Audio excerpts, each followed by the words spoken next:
Hello, welcome back to my channel Raya food and blogs. সবাই কেমন আছো? আশা করি সবাই খুব ভালো আছো আর আমিও ভালো আছি। এখন বাজে সকাল এই দেখো 10টা 10। আর আমি খাচ্ছি চা। তো চা খাচ্ছি, সবাই মোটামুটি এই দেখো চায়ের কাপ। আর মেয়ে স্কুলে চলে গেছে, ওর বাবা কাজে বেরিয়ে গেছে। আমার শরীরটা ভালো না, আমি শুয়েছিলাম, আজকে উঠিনি। মেয়ে স্কুল গেছে, মেয়েকে আমি দিতেও যাইনি, কিছুই করিনি আজকে। তো এই যে এখন বিছানাপত্র ছেড়ে দেখো না, ঝাড়ু বিছানার মধ্যেই আছে। তো ঝাড়ু দিতে দিতেই চা খাচ্ছি। আর ভাবলাম যে না, চলো একটা ব্লগ স্টার্ট করি। অনেকদিন থেকে ব্লগ দেওয়া হয় না তোমাদেরকে। তো দেখা যাক কী করি না করি। তারপর হচ্ছে কাজের মেয়ে এখনও আসেনি, আমার যে হেল্পিং হ্যান্ড সে এখনও আসেনি। তো কালকে একটু রাগই হয়েছিলাম ওর উপরে, তো আমি বলেছিলাম তো আসতে হবে না। জানি না এখন কী করবে, আমি তো বাসন রেখে দিয়েছি, এখন আসবে না সেটাও আমি জানি না, না হলে তো আমাকে বাসন মাজতে হবে। তো চলো ভিডিওটা দেখতে থাকো, কী করি না করি তোমাদের সঙ্গে পুরোটাই শেয়ার করবো। তো এদিকে ও সকালবেলা বাসনগুলো মেজে রেখে এরকম করেই চলে গেছিলো। তা আমি বাসনগুলো গুছিয়ে নিলাম। চা খেতে খেতে তোমাদেরকে তো তোমাদের সঙ্গে গল্প করলামই, ততক্ষণে ও চলেও এসেছিলো। তারপরে ও বাসনগুলো রেখে চলে গেছে, আমি বাসনগুলো গুছিয়ে নিচ্ছি এখন ফটফট করে। তারপরে সবজি কাটতে হবে। দেখো সবজির ড্রামে কত সবজি, আলু। আর এদিকে দেখো ধনিয়া পাতাটা কবে এনেছিলাম, আর প্যাকেটের মধ্যে ছিল, আমার না খেয়ালই ছিল না, দিয়ে হলুদ হয়ে গেছে ধনিয়া পাতাটা। এখন জানি না কি হবে। এতগুলো ধনিয়া পাতা নিয়ে আসার কোনো মানেই হয় না, কে জানি ওর বাবাকে দিয়েছে, কে বললো একটা বাচ্চা মেয়ে, ও আবার নিয়ে নিয়েছে। এই তো হচ্ছে ব্যাপার। এই যে সবজি কাটতে বসে পড়েছি, এখন কাটবো হচ্ছে মিষ্টি কুমড়ার ডোগা। এটা 2-3 দিন থেকে আনা হয়েছিল, কিন্তু আমার কাটার মানে টাইম পাই না অ্যাকচুয়ালি। না এত জনে রান্না করতে হয়, তো মানে এই ডোগা পাতা কেটে রান্না করা যে কত চাপের, যে করে সেই জানে একমাত্র। তো আজকে হচ্ছে নিরামিষ আছে। এবার বুঝতে পারছি না কি করব। নিরামিষ বলতে মাছও আছে, মানে যারা মাছ খাবে মাছ। নিরামিষ করব কিনা বুঝতে পারছি না, মানে আজকে ডেট হচ্ছে নিরামিষ দেওয়ার, কিন্তু বুঝতে পারছি না কি করব, মাথা কাজ করছে না। বাজারে গেলাম, শুধু আলু আর পেঁয়াজ নিয়েই চলে আসলাম, আর কিছুই আনলাম না। কেন যে আনলাম না বুঝতে পারলাম না, মাথাটা আজকে ঠিক নেই। বেলা করে ঘুম থেকে উঠলে আমার এই অবস্থা হয়। আর আমি কাজল পরে যে দেখো ভূতের মতো লাগছে দেখতে।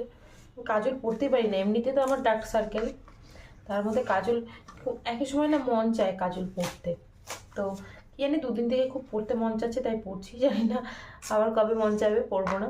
যে যাই হোক, যেমনই লাগুক, মন চেয়েছে সেটা করা উচিত, তাই না বলো? মনের ঊর্ধ্বে তো আর কিছু নেই, যেন কাজল পড়েছি। তো আমি জানি বাজেই লাগছে দেখতে, ওর জন্য জানতে চাবো না কিছু। তাই যে সবজিটা কেটে নিই ঝটঝট করে, কারণ এটা কাটতে প্রচুর টাইম লাগবে, এতগুলো ডোকা কাটতে। আর না সত্যি কথা কি, একদম টাটকা ছিল এই ডোকাগুলো, জানো তো। এনে ঘরে রাখলে একদম, তার মধ্যে ফ্রিজে রাখলে না একদম নেতিয়ে যায় ডোকাগুলো। মিষ্টি কুমড়োর ডোকা একদম সুন্দর লক লক করছিল, 2 দিন ধরে ফ্রিজে রয়েছে। ব্যাস, তো আজকে এটা দেখি, এটা দিয়ে সর্ষে বাটা দিয়ে একটা চচ্চড়ি করে নেবো, বা এমনি সবজি মিলিয়ে একটা চচ্চড়ি করে নেবো, ভালোই লাগবে খেতে। চলো সবজিটা কাটি। সবজি কাটতে কাটতে তোমাদের সঙ্গে একটা কথা শেয়ার করি। তো তোমরা মনে করছো যে আমি এত লোকের কেন রান্না করি। তো আমার একটা হোম ডেলিভারি ছোট্ট বিজনেস আছে। তো সেজন্যই হচ্ছে এত লোকের রান্না করা আমার। তো অনেকেই হয়তো যারা নতুন দেখছো আমার চ্যানেলে তারা তো জানো না, আর যারা পুরনো আছে তারা অবশ্যই জানো, আমি সবসময় মেনশন করি। তো ওর জন্যই এত সবজি কাটা হয়, নাহলে তো আমরা দুজন লোক, আমার মেয়ে স্কুলে থাকে, ও স্কুলেই খাওয়া দাওয়া করে। আর আমি আর তোমাদের দাদাভাই, তো দুজনের এত সবজি লাগে না, তো এর জন্যই হচ্ছে আমার এত রান্না করতে হয়। তো এখন দেখো মিষ্টি কুমড়ার ডোগাটা কাটা হয়ে গেল, একটু মিষ্টি কুমড়া কেটে নিচ্ছি। মিষ্টি কুমড়াটা কেটে আর কিছু সবজি দিয়ে মিষ্টি কুমড়ার একটা তোমার ডাঁটার একটা চচ্চড়ি করে নেবো। এটা খুব ভালো হয়েছিল খেতে। এই ব্লগটা আগেই আমি ভিডিও করে রেখেছিলাম, তো আজকে আমি এডিট করে দিচ্ছি। তোমাদেরকে ফার্স্টেই বলেছি আমি না ব্লগ করি ঠিকই, কিন্তু এডিট করে যে তোমাদেরকে পোস্ট করব সেটাও হয় না। আর আমার একটা কিন্তু ফুডিং চ্যানেল আছে, মুকব্যাং চ্যানেল, রায়া ইটিং শো। তোমরা কিন্তু অবশ্যই ভিজিট করো যদি ভালো লাগে। তো ওই চ্যানেলে শুধুমাত্র খাওয়ার ভিডিও আসে, ব্লগ আসে না। আর রায়া ফুড অ্যান্ড ব্লগসের মধ্যে শুধুমাত্র তোমরা ব্লগস দেখতে পারবে আমার। তো যাই হোক, তোমাদের সঙ্গে বকবক করতে করতে দেখো অনেকটাই সবজি কাটা হয়ে গেল আমার। আর এদিকে দেখো প্লাস্টিকের মধ্যে খুঁজে বেড়াচ্ছি কি কি সবজি আরও আছে, দেখি যে সব কিছু দিয়ে একটা তরকারি করে নেব। কারণ বেশি দিন সবজি দেখবে ফ্রিজের মধ্যে থাকলে না শুটা হয়ে যায়। তো এই যে সবজিগুলো আমার মোটামুটি কাটা হয়ে গেছে, আমি এখন রান্না করতে।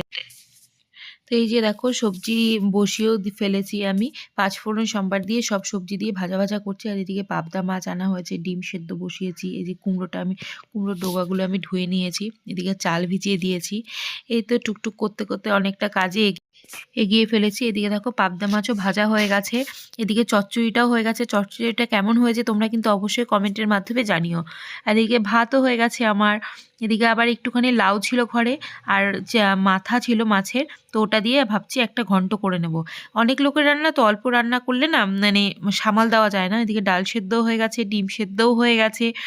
মানে টুকটুক করতে করতে অনেকটা কাজ এগিয়ে ফেলেছি। আর এই চিকেনটা হচ্ছে কালকের চিকেন, যেটা আমি গরম করব, ওর জন্য তোমাদেরকে একটু দেখালাম। এদিকে ডিমের ভুজি করব।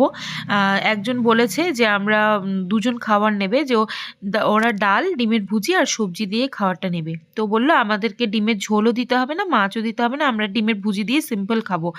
কারণ তারা বাইরে থাকে, আজকে বাড়ি যাবে। তো বললো আমরা আজকে একটু সিম্পল খাবার খাবো, আমাদেরকে ওরকম করেই দিতে।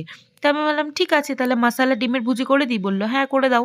তো মশালা ডিমের ভুজি করে দিচ্ছি। এটা আমাদের ক্যাপসিকাম, পেঁয়াজ আর লঙ্কা দিয়ে কিমা করে দিয়েছি, আর এর মধ্যে ডিমগুলো দিয়ে দিয়েছি। নামানোর আগে একটুখানি ভাজা মশলা দেবো, খেতে দারুণ লাগবে। আর কাশ্মীরি লঙ্কার গুঁড়ো একটু দেবো কিনা, না কাশ্মীরি লঙ্কার গুঁড়ো দেবো না, নামানোর আগে একটুখানি সামান্য ভাজা মশলা দেবো আমি, যেটা আমার সিক্রেট চাট মশলা, সেটা ভাজা মশলা বলতে চাট মশলা। এই তো এই দিয়ে ডিমের ভুজিটা করব। আশা করি তোমাদের ভালো লাগবে আমার ভিডিও দেখতে, কারণ আমি ভিডিওতে বেশিরভাগই রান্না তোমাদের সঙ্গে শেয়ার করব। কারণ আমার দেখানোর মতো কিছু সেরকম নেই। আমার ঘরে আমরা দুজন লোক, আমার মেয়ে স্কুলে থাকে সারাদিনই, ও আসে রাত্রে। তো আমার মেয়েকে তোমরা ভিডিওতে সেরকমভাবে দেখতে পারবে না। তো আমি চেষ্টা করব তোমাদেরকে আমি সারাদিন কি করি, আমার হোম ডেলিভারি বিজনেসে আমি কি করি তোমাদের সঙ্গে সেগুলোই শেয়ার করার। আর টুকটুক করে তো দেখাতেই থাকবো কি রান্না করছি না করছি। ঠিক আছে, তো চলো ভিডিওটা দেখতে থাকো, আশা করি তোমাদের খুব ভালো লাগবে।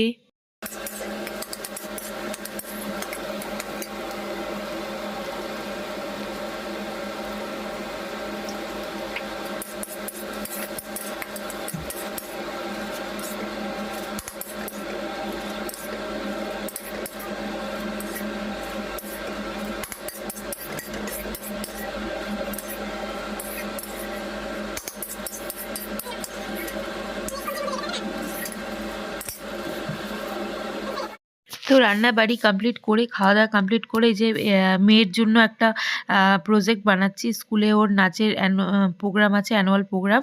তো এই ঘরটা নিয়ে ও নাচ করবে। তো আমি ভাবলাম ঘরটার মধ্যে সুন্দর করে একটু পেন্ট করে দিই। তো তোমরা জানিও ঘরটা কেমন হয়েছে। আমি এইসব হাতের কাজ সেরকমভাবে কোনোদিনই শিখিনি, তো চেষ্টা করেছি অল্প স্বল্প করে রিপ্রেজেন্ট করার। কারণ মেয়ে তো স্কুলে নিয়ে যাবে, একটু দেখতে সুন্দর লাগারও ব্যাপার আছে।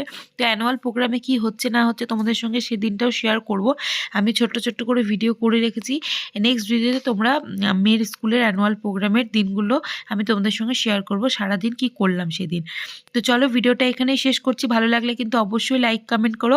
আজকের মতো টাটা, সবাই পাশে থেকো, টাটা, গুড নাইট।